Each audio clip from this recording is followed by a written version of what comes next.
Ang gospel reading atong nadungog mao ni ang eksena dito sa Kalbaryo.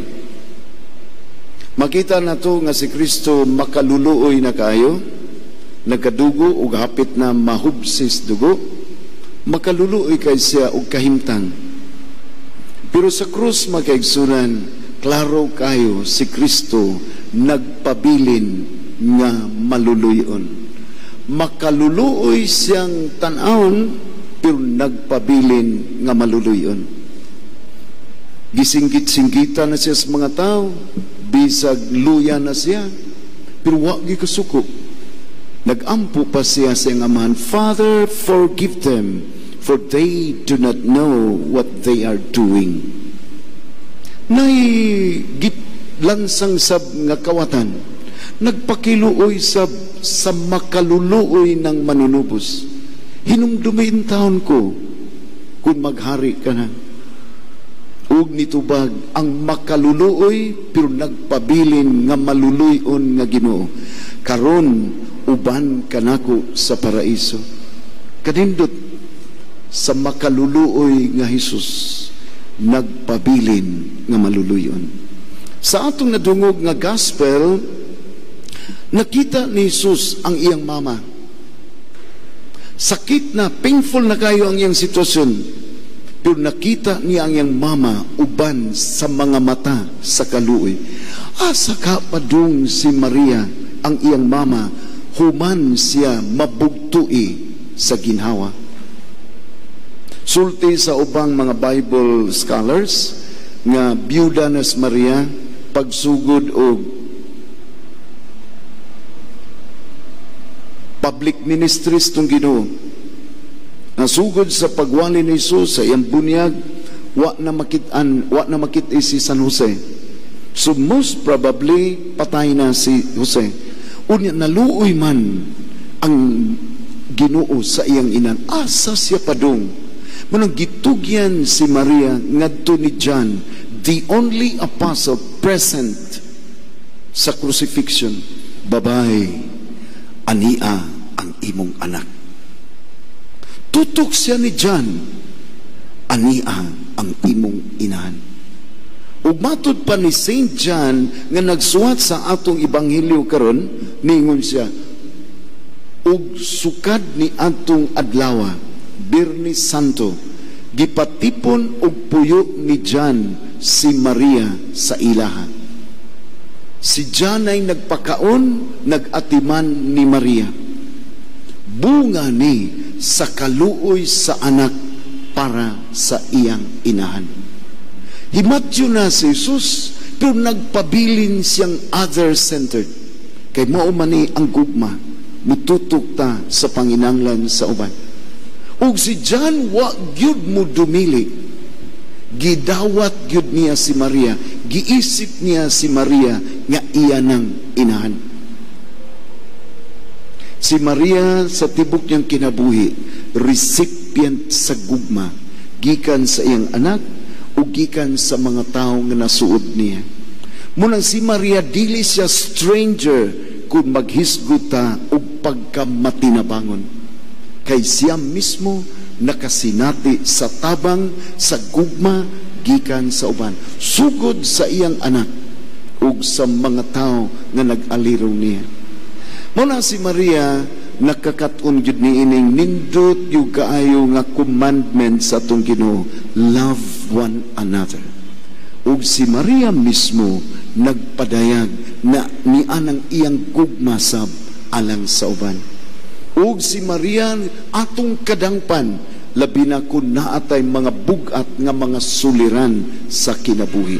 Mao na si Maria, atong siyang gipasidugan, si Maria help, a great help for many Christians. Munang di gyud ta mahadlok, di gyud ta mapulan sa pagpangayo sa tabang sa atong Ginoo. Muna si Maria gianggaan sab nato ug inahan sa kanunay panapang.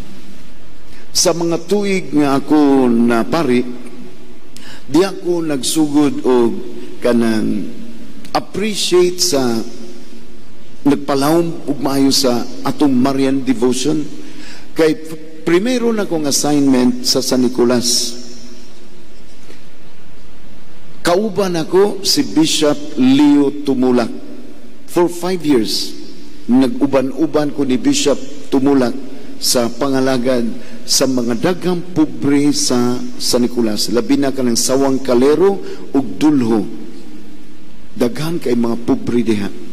Unya usa sa mga dili nako makalimtan ang sa may tungod sa Marian devotion, si Bishop Tumulak naningkamot gyud nga mukuyog sa Aurora kada alas 4:30 sa buntag. Kung wa si Bishop Tumulak, ako'y makakuyog. Pero maglisod yung kong mata o kadlawon ni adtong panahon nga batanon pa ko. Nabalin ko sa Lipata for 5 years. Wa kay ko kauna-una kanang Aurora kay ako ramang usara. Dito sa Nicolas, uno man siguro may kapari dito.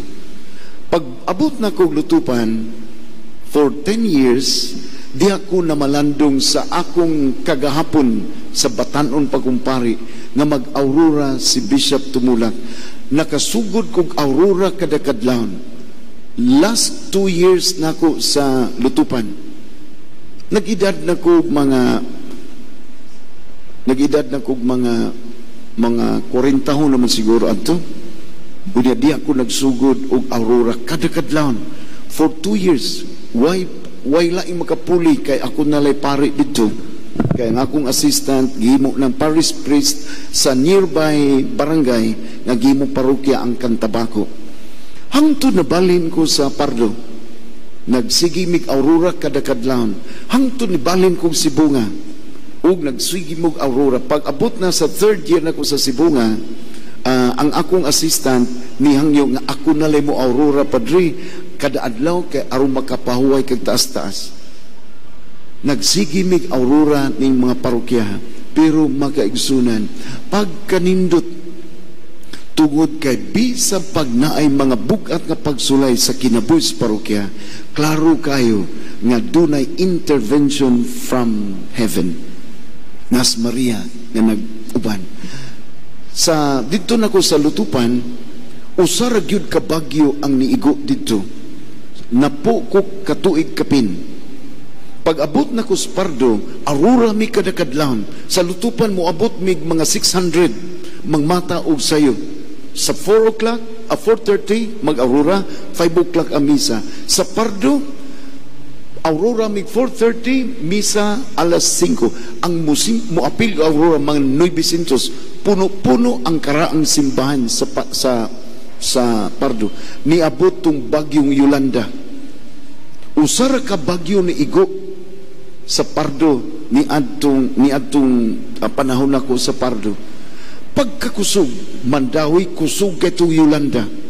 Naghaguros, naghadyong ang hangin. Unya dito sa Pardo, natumba ang among mangga. Purtig yung kusugas hangin. Unya ang karaan, usa ka karaan nga pultahan sa simbahan, gitumbas bagyo. Sayos buntag, nagsugod na to. Pero ni adtong buntaga, nag-Aurora gyapon ang mga taga-Pardo. Pagkahapon, mingaw na, hilom na, nisuroy ko sa mga barangay. Nangasapli ang dagang sanga, nangatumba ang pipila kakahoy, pero ang balay, apil na ang mga balay sa kabus, wa gyud manglugpad ang mga atop. Nagatumbang dagang kahoy pero way balay nga gibungkag ni Yolanda. Ang bukid sa Sinsin ug Sudlon part na sa Pardo during our time. Nisuroy ko ni misa ko sa baryo pagka Domingo. Naagian ako ang dagang bala, ang mga kahoy nga nangatumba o mga sangan nga sapli. Way balay sa bukid nga gibungkag sa bagyo. Pagkakahibulungan sa mga panghitabo kung dunay panalangin gikan sa Ginoo ug dunay tabang sa atong inahan, dangpanan sa mga Kristiyanos. Mao gyapon dito sa Cebu nga 5 ka tuig ko na aurora dito, unya dunay usa ka bagyo niabot ko dito 2014. Pagka December niabot ang usa ka bagyo, pero gamay rang hangin, hinay ang hangin, kusog ang uwan, ni last for several hours. Nagbaha ang poblasyon. Kamong mag-adtuan og simala na usa ka taytayan padung na sa simala nga nabungkag sa bagyo. Mautong bagyo, nakalimot lang ko sangan, unya sa Cebu nga kanang katong gibahaan nga mga balay wa gyud maunsa. Pero dunay laing bagyo murag 2016 o 17. Usa ka bagyo nga moigo sa Cebu, ang target Karkar og Cebu nga. Niingon si Governor Davide during that time nga way klase ugma Lunes kay Domingo siya nag-announce tungod sa moabot nga bagyo. Ang target Cebu nga ug Karkar. Pagkaugma way klase, pagkalipay sa mga bata nga way klase, ang mga alas 9 nibalita ang Pag-asa nga ang bagyo pag-abot sa laod gikan sa Bohol nahimo ng LPA. Nahilis ang bagyo nga naigo ng tas Bohol, pero pag-abot sa laod nahilis. Muna magkaigsunan, di ni makalimtan sa mga parokya nga akong naagihan ang atong love for the Blessed Virgin, kay siya ang atong hinabang, siya ang atong dangpanan. Nining panahon sa pandemic, daghan pa untang mga pamilya nga di makasimba kay gibabagan sila sa balaod. Pero makadangop ta sa atong pag-ampo sa malabirin, rosaryo kada adlaw o kada hapon o kada gabi. Mga bata nga wa pay klase hangtod karon, atong maabiba ang mga bata to pray more constantly. Kay naay mahal nga birhen nga atong kadangpan ug dili taniya taliktan. Si Maria nga recipient sa kaluoy sa dinhi pa siya sa kalibutan, nakita niya ang beauty of love and mercy and compassion. Ug si Maria atong kadangpan kay nahibaw gyud siya unsa kanindot ng mutabang ta sa atong isig katao. We continue to pray to the Blessed Virgin kay duna gyoy tabang nga iyang ikahatag alang nato. Labi na nga dinhi sa parokya sa Alang-alang inyong gipasidunggan si Maria, dili ta mupiha niya manudlo patagdagang mga kauban nato sa parokya to pray always, ug ang naang rosaryo makatabang gyud kaayo dining panahon sa pandemya. Magkaigsunan, dili lang ta mututok ni Maria nga atong hinabang magtatabang, nga atong dangpanan. Ninduton ta nga kining atong devotion, liturgical devotion sa mga atong Marian devotion, dili lang unta ni pagpangigtabang niya para sa itong panginhanglan. Kinsa si Maria ato matutukan ug duna untay transformation nga manghitabo sa atong kinabuhi nga mahisama sabta ni Maria nga kadangpan sa uban, nga andam sabta sa pagtabang sa mga nanginahanglan. So duna untay inner transformation. Kita nga nagdebosyon ni Maria makasunod sa unta ni Maria. Nalipay ko nga si Bishop Leo Tumulak nahimong kabahin sa akong kinabuhi. Dunay daghan kay mga impressions nako gikan ni Bishop Tumulak.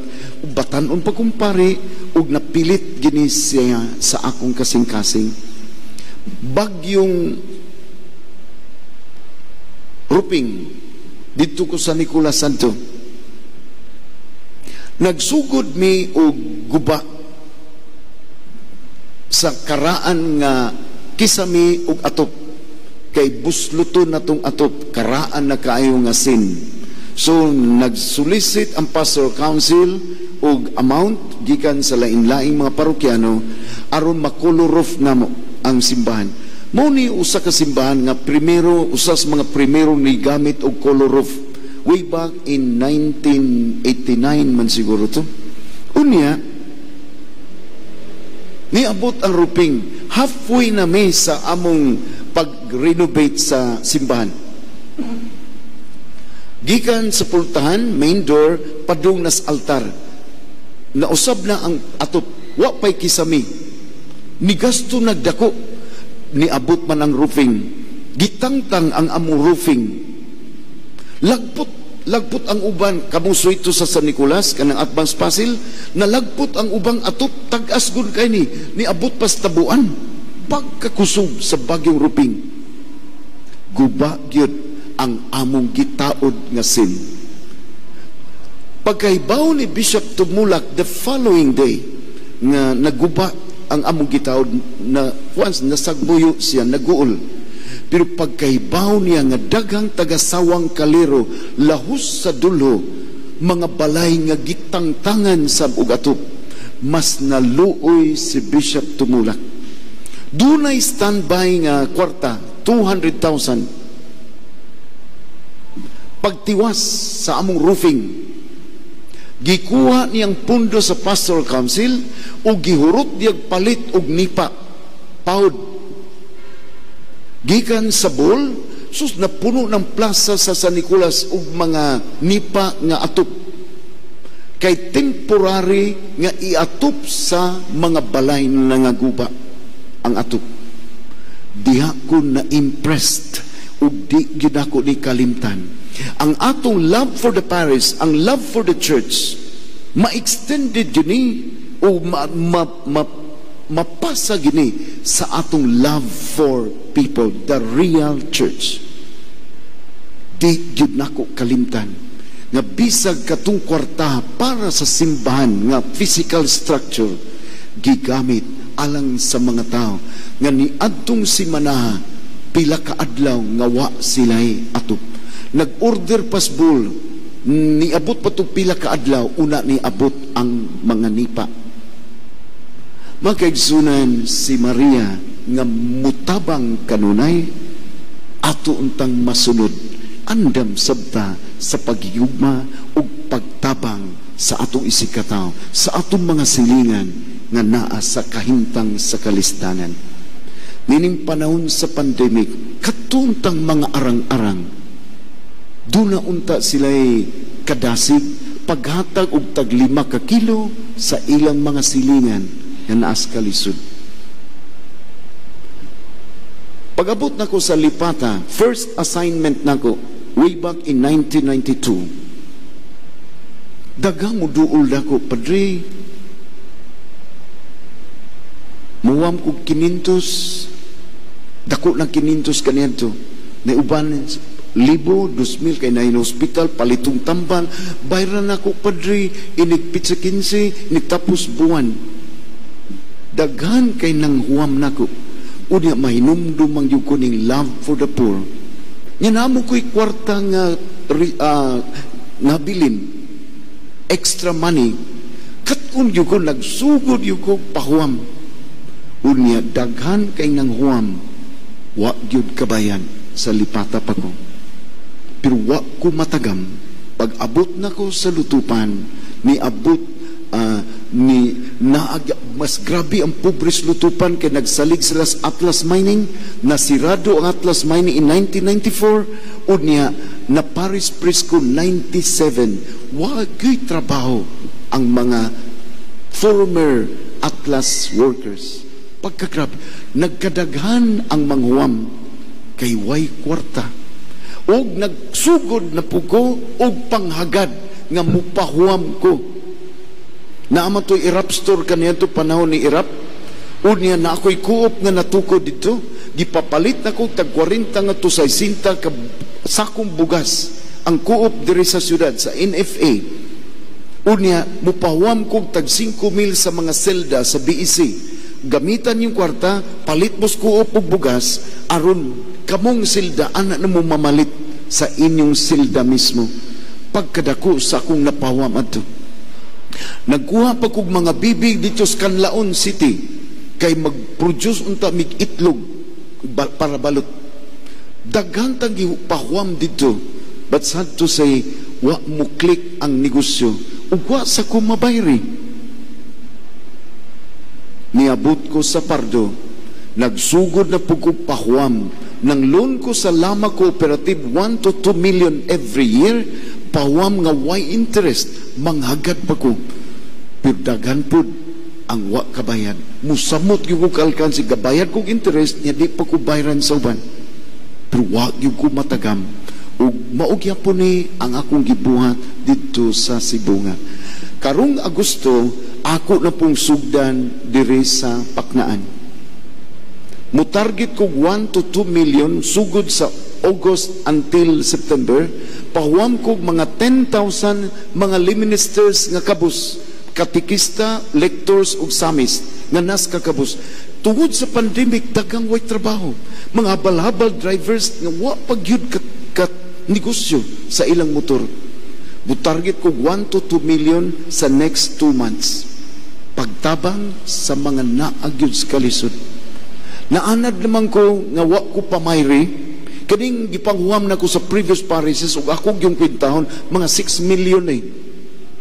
Pero tanawa, wa mo ko mapurdoy. Because there is joy in giving. Malipay tang kakitay makatabang. Malipay tang nga makasunod gyud ni Maria sa pagkamatinabangon sa atong isig ka Kristiyano, sa atong isig ka Katoliko. Makatabang ta, unya malipay ta nga nakatabang ta sa uban. Sa miaging Abril, na naluoy magyuko sa dagang tagapakdan kid nagud dagan ni squatter areas, mga gagmayng mga trabahante nga nangabang lang dihas Paknaan ug naa sa government lots. Ya sige pamalandong ni adtong Holy Week, unsa may kaunon sa mga tao, unsa kaunon, way sap pa ni abot ni adtong panahon na sa Holy Week, sugod butas Marso.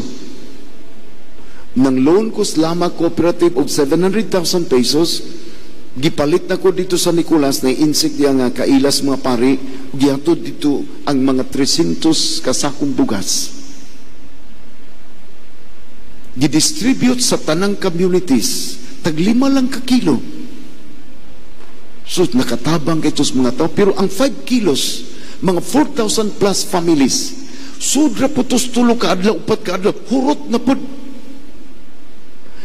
Naigos pandemic ang labugon, nanghatag na puta dito. Unya, first week of July, nanghatag na puta og mga gatos kapin kasako, ni gastutag mga 150,000. Unya, karong end of July, manghatag na sa big 130 sacks of rice. Sa tanang communities, 5 lang ka kilo. Unahon tong the poorest of the poor. Bugasto na sa big mga 230,000. Puros na hatag. Nga ako maning i-appeal sa akong misa sa live streaming mass na ay mga tagalipata Lutupan Pardog Sibunga nga nakaila na sila nako ug text nako nga nako gipadala nga 500 adto sa Palawan.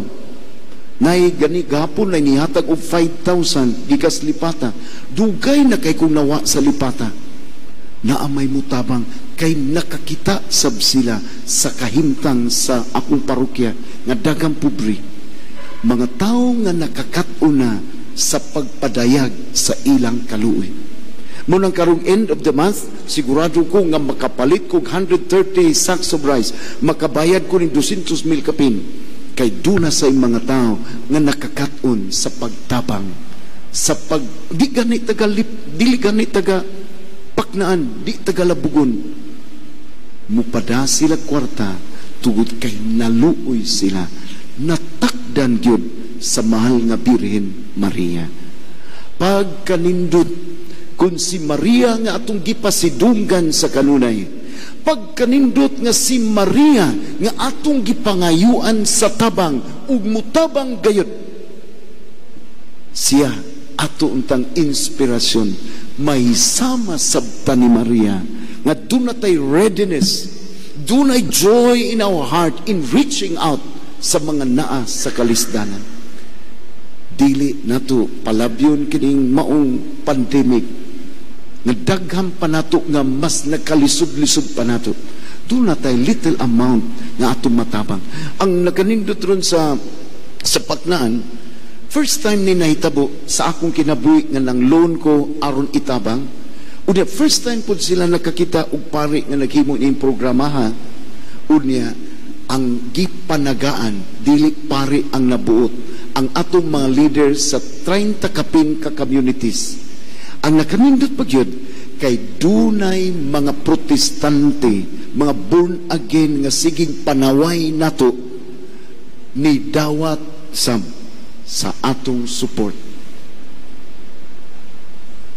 Daghan kay way simba-simba nga pobre kaayo gitagaan sa atong gugma. Ug sigurado ko nga kining little acts of mercy and compassion nga nasinati sa mga tao sa Paknaan ug Labugon, nga bisag wa sila simba, na feel nila nga gipangga sila sa simbahan. Nakakita ang simbahan sa ilang kalisod ug nakadawat na sila several times ning panahon sa pandemic. Pagkanindot kung kining gugma nato dili lang nato ihatag sa pinili nga mga tao, bisag katong mga tao nga sa atong mata undeserving, pero ato gyapong gigugma. Matandog ni sila basin kining atong pagpanghatag og mga 5 lang kilo nga bugas, mauna po ni taytayan sa ilang pagbag-o sa pagtuo. Kay bisag undeserving sila, wa sila makit sa simbahan, na ay simbahan nga nagpangga nila. Si Maria nagsugo gud sa 3 ka bata dito sa Fatima. Pray for conversions. Pray the rosary aron daghang pang makasasala nga mapag-o. Nahigugmas Marias makasasala ug katong mga layo pa kay sa simbahan nanginahanglan na sila sa atong gugma. Labi na nining panahon sa pandemic, panahon sa quarantine. Mag-igsunan dinhi sa alang-alang pagkadagan sa mga tao nga nakakatunas pagkamanggihatagon.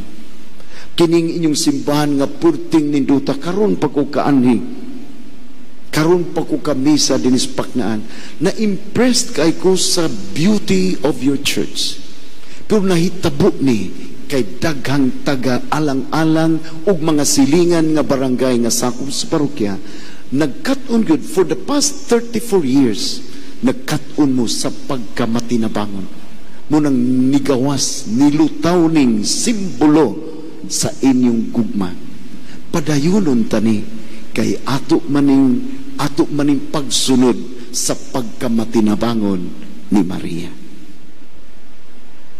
Hinaut nga kining atong pagsigig tabang sa parokya, pagtabang sa atong isikataw, mamunga ni og dugang pang panalangin. Muhunong na unta ning pandemic, dili na unta mukuyanap ang virus dinhi sa siyudad sa Mandawi ug sa tibok Cebu ug sa tibok Pilipinas, kay daghang pang conversions nga manghitabo. We continue to pray for others, for our communities. Kay naay Diyos, naay mga birhen nga maminaw nato. Bisa ka na lang pag-ampo para sa uban. Kada adlaw, we pray for our president, we pray for our senate, we pray for our church, we pray for the sick, we pray for our frontliners. Kinahanglan kumbinsido na nga every time we pray, nagunang effect. Every time we give something para sa mga nagkalisod-lisod, doon na ginang effect. Nga hasta ang ampo, doon na effect. Ako hilig man ko pray-over. Kagahapon, doon ay ni adto simbahan, gahapon sa buntag, na usa ka laki, mga 40 taon ng edad, birthday pa niya kagahapon. Pag abot na ko simbahan, gikas kumbinto, naghangyo siya nga mangumpisal, renewal of faith. Unya, simba siya. Humang misa, giatngan ko ni skilid, magpa-pray over siya. Ang iyang problema, nihubag ang iyang aping. Mga 5 ka tuig nang nilabay, basketballista man siya, na isikhan man ang iyang aping apapangig, pagkaigo gyud. Na hospital siya, nabungog siya. O katulunan ni siya ma-hospital for the past 3 years. Kay mukalit lag hubag, labi na mualsa siya bugat, kay naman si tindahan, alsa og bugas, alsa og soft drinks. Gapon, ni ana siya kay mangumpisal, kay pabalikon siya sa doktor, i-admit siya sa UC Med. Hadlok siya nga mag-COVID. Birthday pa yun niya kagapon. Last week pa siya giinas doktor nga magpa-admit. Wa siya musugot tugos kadlok. Karon mupugso ni ang kaugalingon mo adto sa UC Med. Kay di naman kabanganga ang iyang baba. Di na kabanganga, di na siya kakaon, kay purting sakita, hubag kay diri. Wa siya katug pila kagabi, tungod sa pain, ug duna na gini nana, niya kuyaw kay ang nanam, uigo sa brain. Pugos siya, gipugos yung kaugali mo adto hospital gahapon, pero mangumpisal siya daan, kay naarabay COVID-19. Nung pisal siya, nagpa-pray-over siya after sa misa. Mga 10 minutes siguro kung nag-ampo in silence para niya. Ug sa katapos ang higayon, ako siyang gina, sige, abrihan na pod ang yung baba, ug usap-usap. Nakaabri na may ang baba, ug nag-usap-usap na siya. Sakit? Wa na, padre. Iduot ang imong kamot sa aping, iduot ko siya. Sakit? Wa na. Hubag yapon, piwa na ang pain. Pagkadako siyang kalipay, kay birthday di ay niya kagahapon.